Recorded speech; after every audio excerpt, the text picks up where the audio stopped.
ఏం పేరు బాబాయ్? కృష్ణ సార్. పింఛన్లు వస్తున్నాయా? వస్తున్నాయి. ఎంత 4,000 ఇస్తారా? 2000 2,000 2000 వేసి 4,000 ఇస్తాను. 4000 ఇస్తున్నారు కానీ మాటల వరకే మిగిలిపోయింది. ఇప్పటి వరకు అయితే లేవు. మోడల్ వరకే మిగిలిపోయిందా? ఇప్పటి వరకు అయితే ఏం లేదు. 4000 అయితే లేవు. అట్లా ఇబ్బంది అవుతుందా మరి? ఇక ఇబ్బంది అంటే ఇక ఆయన ఇస్తానది నిలబెట్టుకోలే కదా, దానికే మేము ఆశపడతాం. దానికే ఆశపడుతుంది అంతే కదా. గవర్నమెంట్ ఇస్తున్నప్పుడు ఆశపడాలి కదా సార్.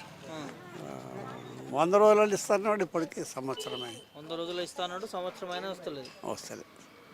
ఎదురు చూస్తారా పింఛన్లు అందరూ? ఎదురు చూస్తున్నాం. ఏమనుకుంటారా పింఛన్ల గురించి?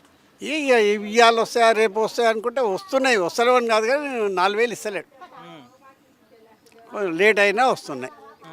లేట్ అయినా వస్తున్నాయి. అయ్యే 2,000 వస్తుంది. అవే 2000, ఇంకేం లేదు. ఇబ్బంది అయితే లేదా మరి? ఇబ్బంది అంటే కాదా సార్, వాడి గురించి ఎదురు చూస్తాం కదా. పని చేయలేని పరిస్థితి ఉన్నప్పుడు ఇబ్బందే కదా. ఇప్పుడు నేను 70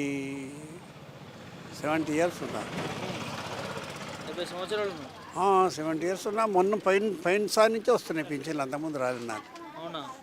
ఇక అంతా రాజకీయం మధ్యన. ఇక ఊళ్ళో ఎక్కువ ఉంటాయి కదా రాజకీయం, సిటీకి ఊళ్ళకి తేడా అంతే. అట్లా కాంగ్రెస్ పాలన అంతా లేదు సార్. కేసీఆర్ పాలన లేక లేదు.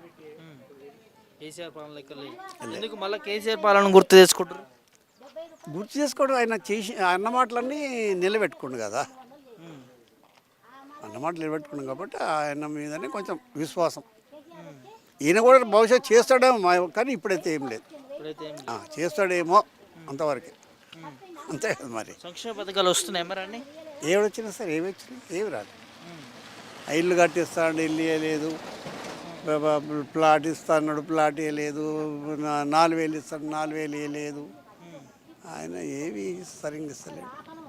ఇళ్ళకైతే ఎదురు చూస్తున్నాం. ఇల్లు లేదు నాకు ఇల్లు లేదు, కానీ ఏం లేదు గవర్నమెంట్ ఇంతవరకు.